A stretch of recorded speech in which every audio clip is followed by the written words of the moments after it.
Okay. Can you briefly introduce yourself and tell us what inspired you to run for public office? Well, my name is Scott Greig. I was elected in 2014 as councillor. I'd ran previously for a role in municipal politics on council. I guess I was inspired to run because I grew up in a household where we worked hard, and at dinner we often had political fodder at the dinner table, being that my father was involved in municipal politics for a very long time, and well received by the public before retiring in 2010. So my brother's a councillor in Chatsworth, and myself here, and I think it's probably pretty genuine, the appetite to serve the public. Wonderful, wonderful. And since taking office, what are your main accomplishments so far? I think in Owen Sound, we are an interesting, scenic, beautiful community, but we have a lot of infrastructure challenges that are often precipitated by the topographical nature of the community. It's an expensive community to operate, and you can't pivot overnight, but we have a very high tax burden. That's not something you correct in a year or two. So this has been, now I've been part of the process, 10 years at it, and we're bringing in tax increases which are less than our peers. We haven't been able to have as much growth established in the community. I mean, we've had some positive growth, but we do see other communities that are growing faster, and they're able to benefit from that additional tax revenue more so. So I think perhaps my contribution to trying to be very cautious, very pointed, intentional with our spending, maintain and rehabilitate our existing assets, and advance very cautiously into new assets or expansion, because at this time we still don't have the financial ability to sustain that. Fair enough. And what are your ideas in regards to resolving housing and food insecurity issues in our county?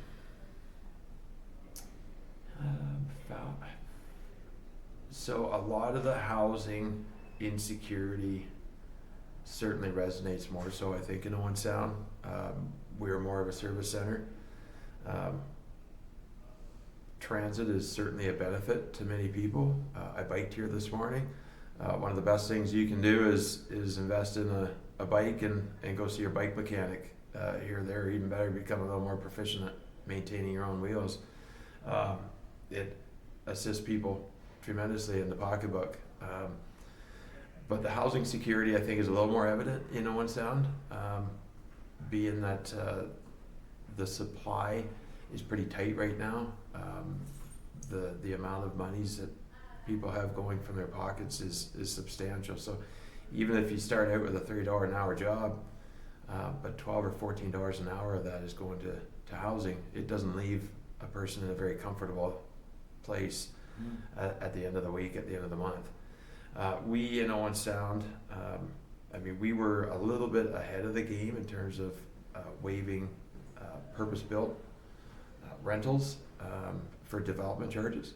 The province has since really just followed that and mandated it across the province to do so. But that's an initiative, I think, that while you cannot pinpoint exactly the savings, you have to acknowledge that every fee that you put on a development is going to be passed through to the purchaser. That is irrefutable. For sure. That is no different than the refrigerator or the paving of the parking space in front. It's a cost, and it's going to be borne by the tenant. So where we can work away at trying to shave off some of those costs, some of those unnecessary costs, does have a benefit. That said, we still need to get more shovels in the ground. We need to provide, it's a chicken and egg at times. We need the jobs here for individuals to come and get settled here. We've got over 3,000 approved units in One Sound at this time. we need You mean- we need to see them get built.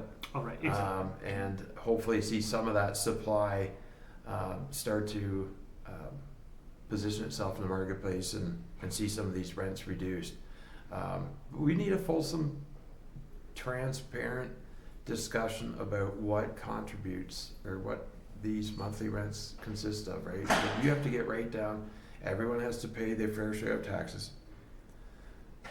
You know, the appliances have a 8 to 10 year life. So, Mhm. you know, every appliance in that building that has to be recaptured for replacement.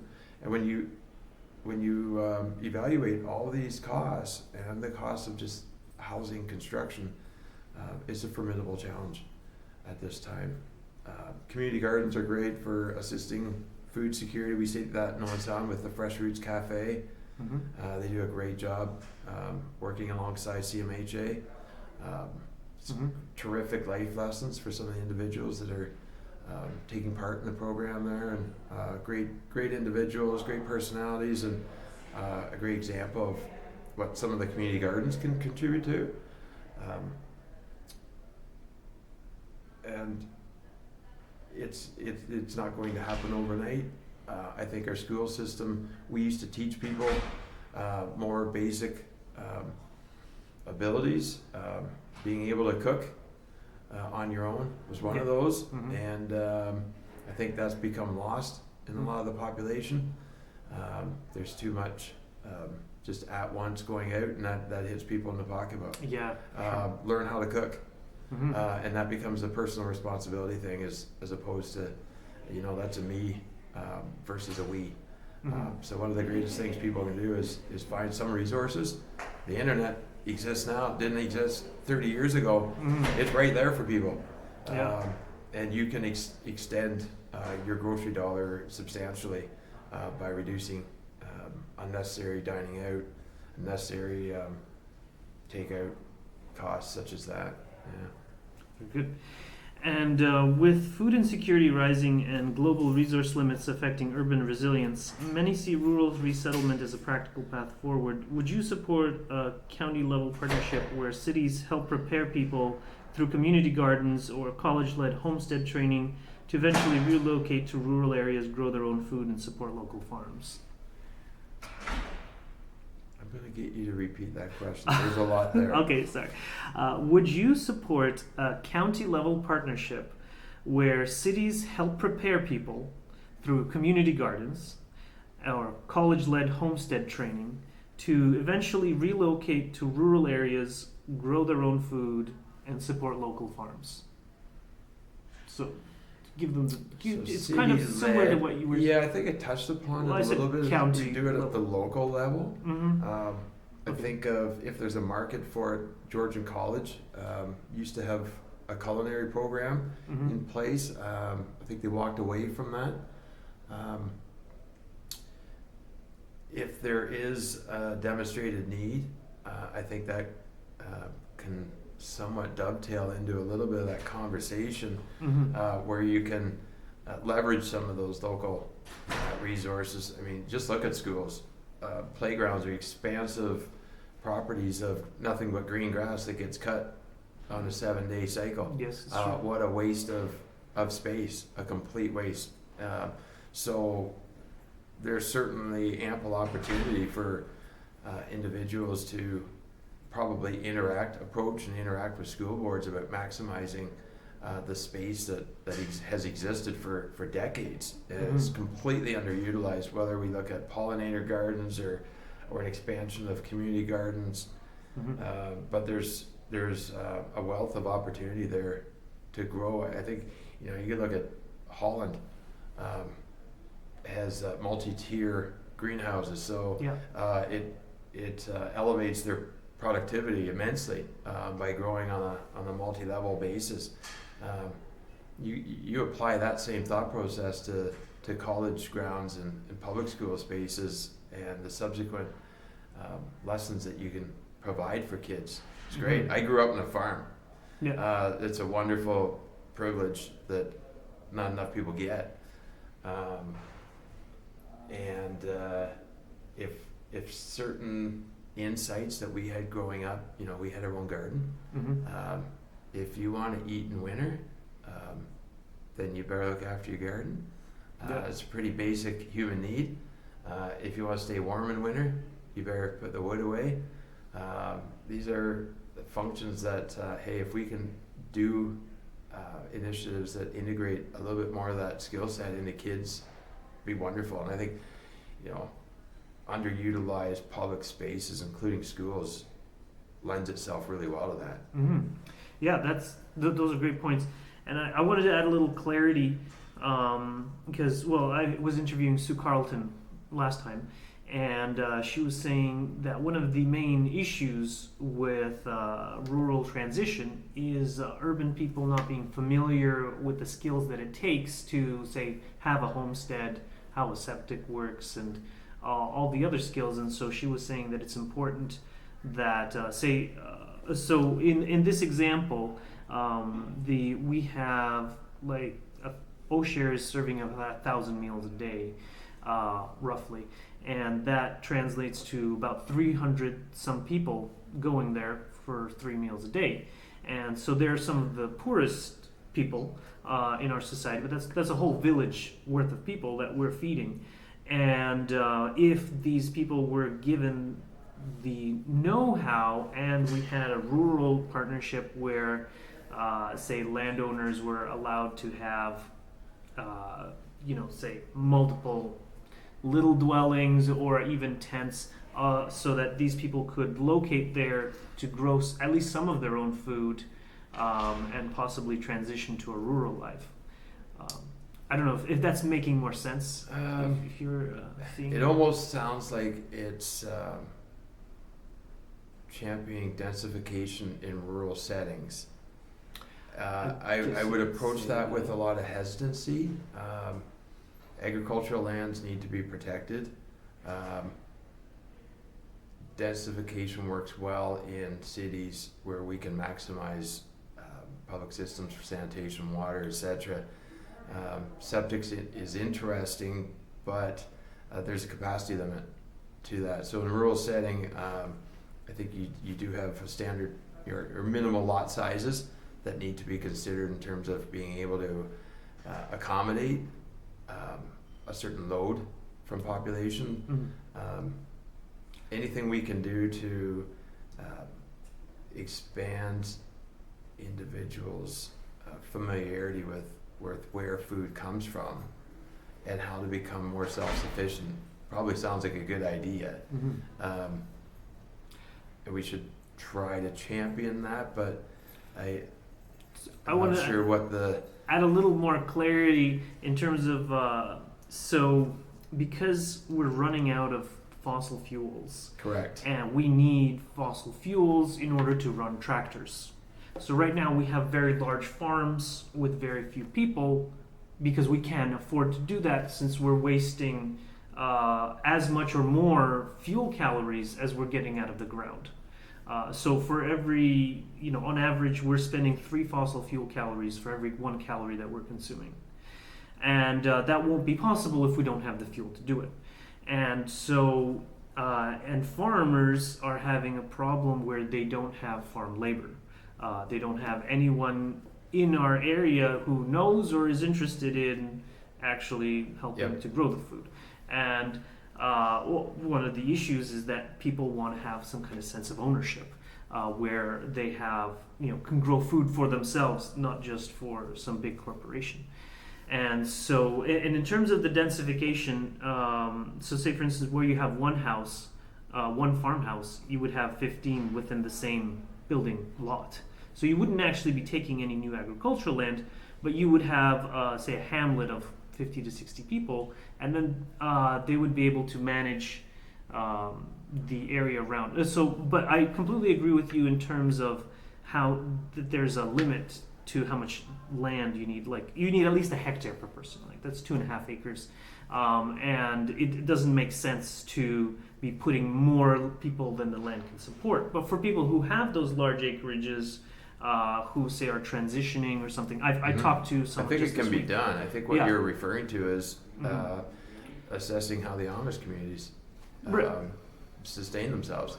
Right. by and large. I mean, they do open themselves up to markets, but Mhm. first and foremost, they're extremely self-sufficient, self-reliant, and do so with lesser technology and maximizing the agricultural lands and resources that are right there. Yeah. So the idea is just It can be kind of done. opening that up for our regular secular city folk who are struggling and maybe in the street or, Yeah. or not getting enough food and things like that. Yeah. Mhm. I think there's a great conversation there. I mean, even being people, I think we lost something. I think several years ago, one of the pathways within the penal system was routing individuals to farm labor or food production. I think that's it's a life skill that we should be examining, maintaining, Mhm.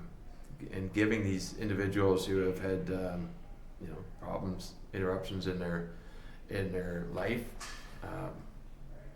People need purpose, and learning and teaching moments, and I think that's something that is a teaching moment for people to be able to become more informed and knowledgeable about how to sustain themselves, and not just see money disappear when there's maybe not that much money to have to begin with. Right. Yeah. Okay. Yeah, that's great. So, what are your recommendations for people interested in getting involved in local politics? Oh. Joining a committee can be insightful. Joining a local volunteer organization, perhaps even better. We are so fortunate in Owen Sound to have a long history of community development led by Scenic Order Good Cheer and Kiwanans and Rotarians, Knights of Columbus, goes on and on. They've built this community largely, and it can be really beneficial for individuals. Maybe it's minor hockey, minor music, sharing musical talents, and volunteering and instructing musical organizations, but contributing to your community in any number of facet of ways is a great way of getting yourself out there. I think media is so divided now. It didn't used to be that way. People would become more familiar with certain individuals, but now there's so many different mediums to maybe have to try to hit. I think this is great what you do with the YouTube channel here. It all helps. Helping people become more informed of local matters, to become more involved in politics is talk to people, become more informed of matters, perhaps not of specific matters, which is great to be a champion of a certain cause, but you might be more capable if you become more informed of a variety of matters, and you're able to approach the subject matter with a much more expansive base of knowledge as to how your decision is going to apply to everyone, as opposed to just getting involved to champion one specific item. Mm-hmm. Thanks.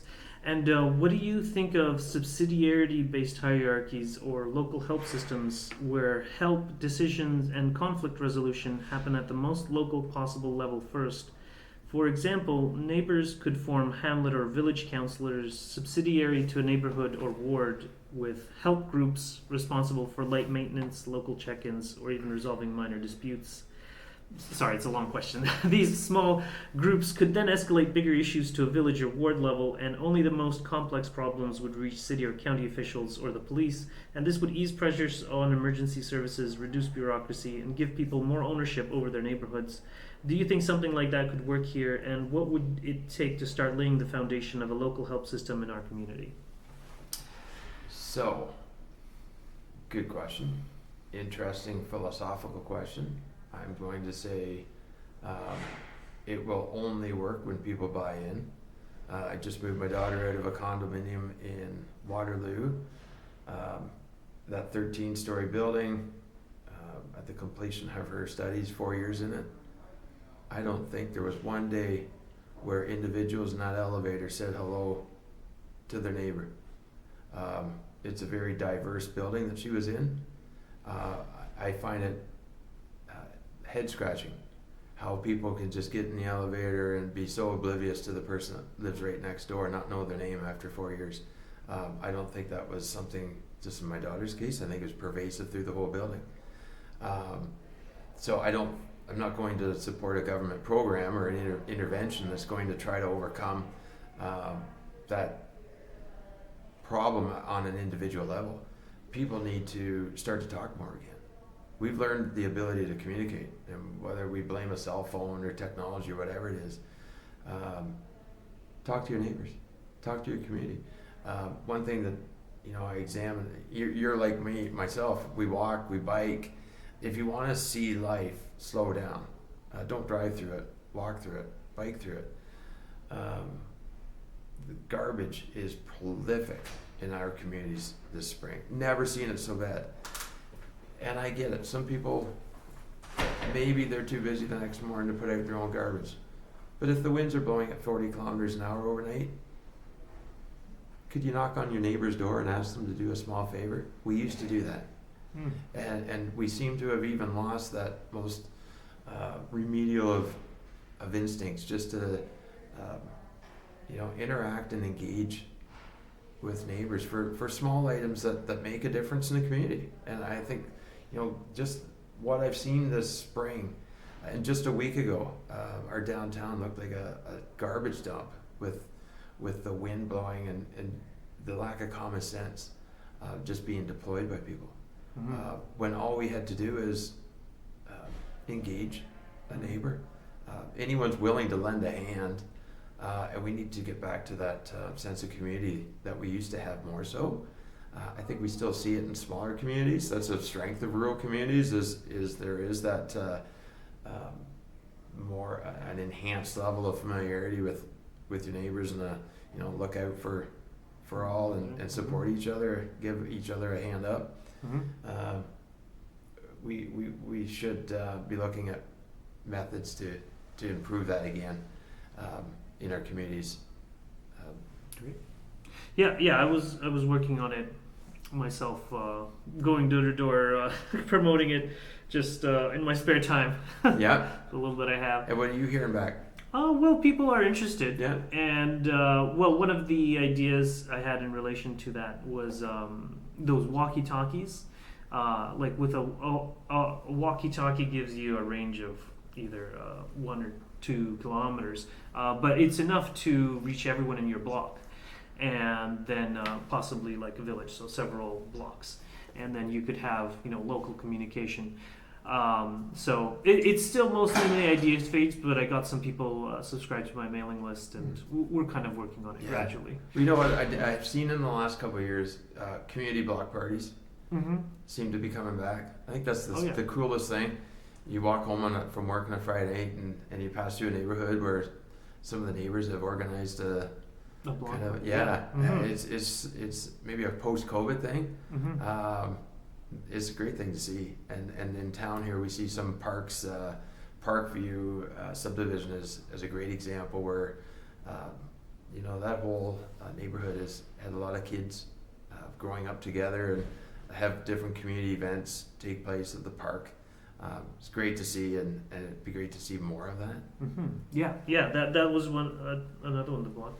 Let's give us every year at Halloween 23 degrees like this past year, and doors were open and music was playing, and everywhere was a block party. What are your ideas for helping the local economy?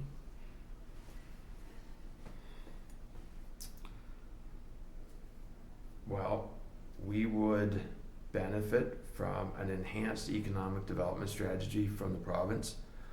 I was able to share an elevator a couple of years ago with one of the important ministers, and at that point I get a 30-second elevator pitch, so you better hit it. We don't need strong mayor powers to provide housing in our community. At that time I said, we've got thousands of units approved. What we need is people. What we need, if there's something you can do for us, is an economic development strategy that would drive investment to our community in Owen Sound or to this area to leverage the available housing potential that exists. You don't need to expend millions and millions upon millions of dollars building infrastructure. We've done that. We're shovel ready.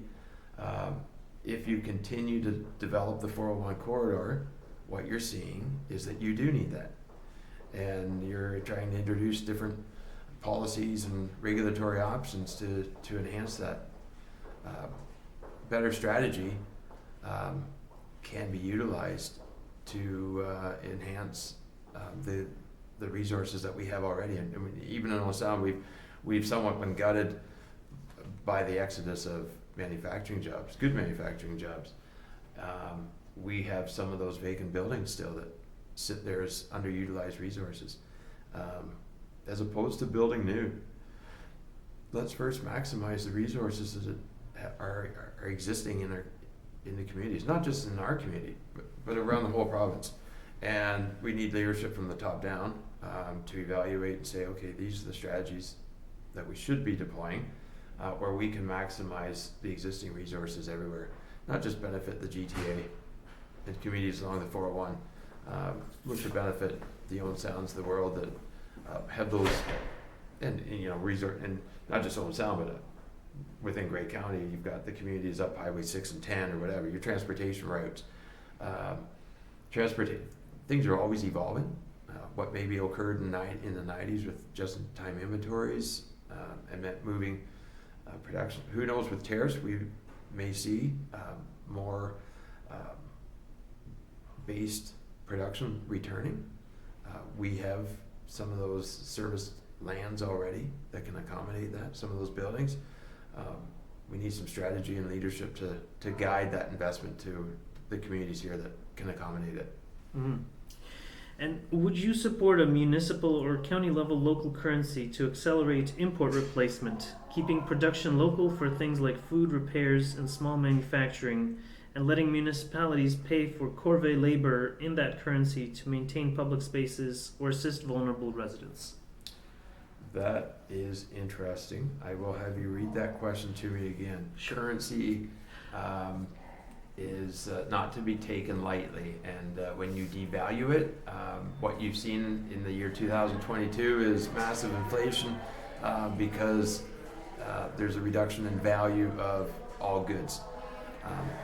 So if you want to read that question Sure. again, not sure I can get behind that. Okay. So would you support a municipal or county level local currency to accelerate import replacement? And just to add a clarification here, so the municipal currency, I was thinking of, it would be redeemable as in you could pay your property taxes with it.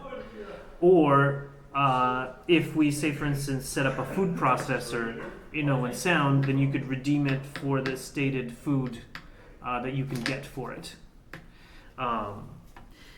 So keeping production local for things like food, repairs, and small manufacturing. Like we have the county makerspace where people are producing things locally.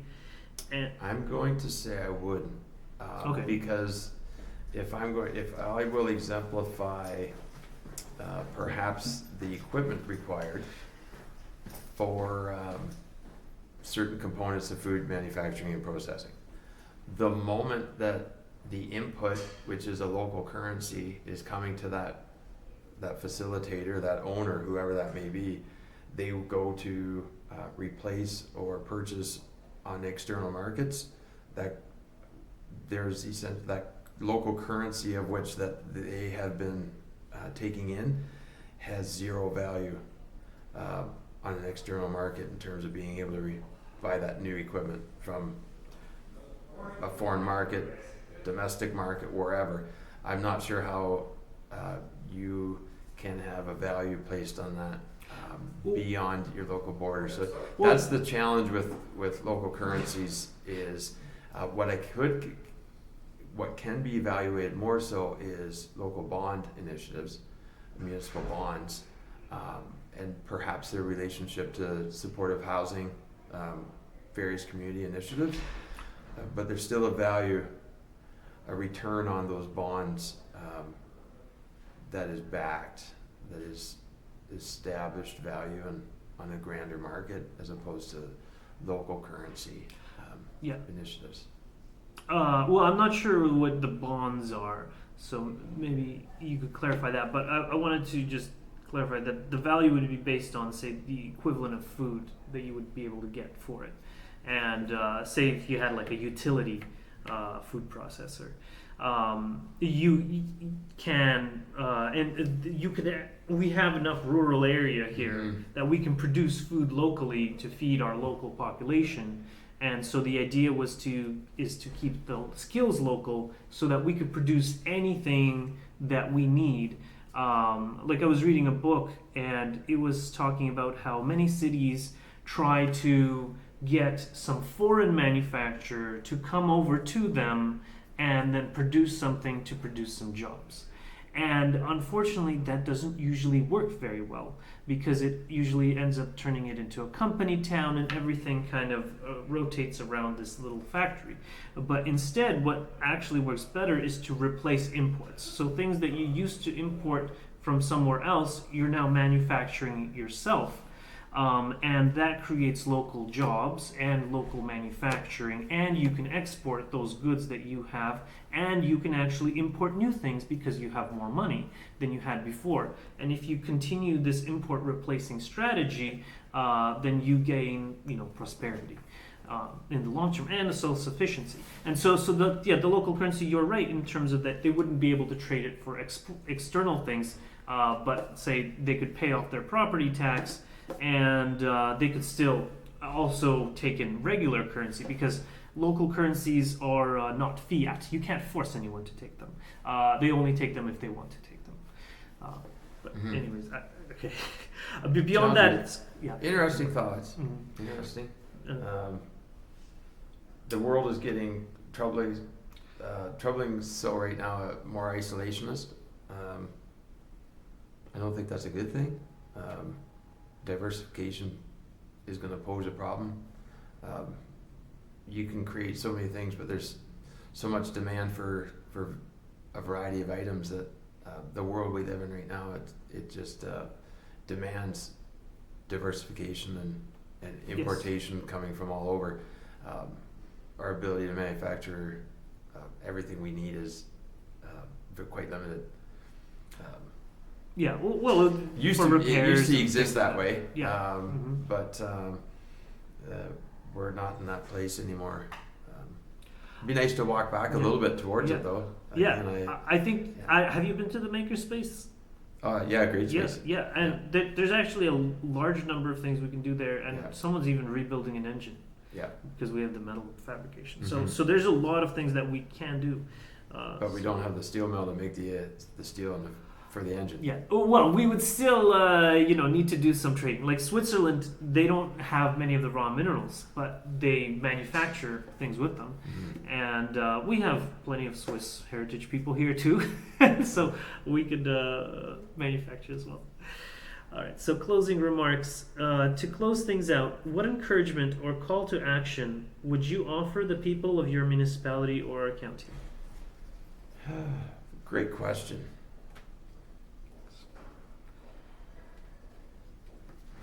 Call to action. I think we have got to become less about me and more about we, not just for our current times, but in terms of thinking about our kids and our grandkids. I think there's a hesitancy to admit it, but our standard of living is decreasing right in front of our eyes. You can see it with the housing crisis, the homelessness. These aren't just localized to our communities here. This is pervasive across the United States and Canada. This is a reflection of our last 50 years of policy and how we are trapped in debt. We have a healthcare system that is challenged to keep up with the status quo right now, much less be able to facilitate the needs, what's coming down the pipeline with the baby boomers aging. It would somewhat seem wrong to continue to strip opportunity from the next generation or our grandkids to still service the needs of today. We need to I think, reflect a little bit more so on how we can do with less.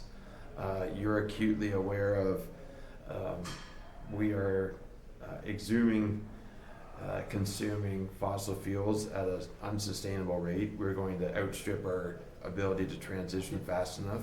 Yeah, what you mentioned about the decline, that's actually, it's a global thing. It's because Yeah. we've been in net energy decline since 2014. Yeah. Yeah. And we think we saw some impacts of inflation a couple years ago. Mhm. We haven't seen the tip of the iceberg until you start to realize that we're running out of fossil fuels, and everyone is scrambling to heat their homes still, to commute, to grow food. That could be inflationary. That could be apocalyptic, and we need to see that now. We need to change, curb some of our lifestyle habits, our consumption habits, and probably try to reduce our carbon footprints.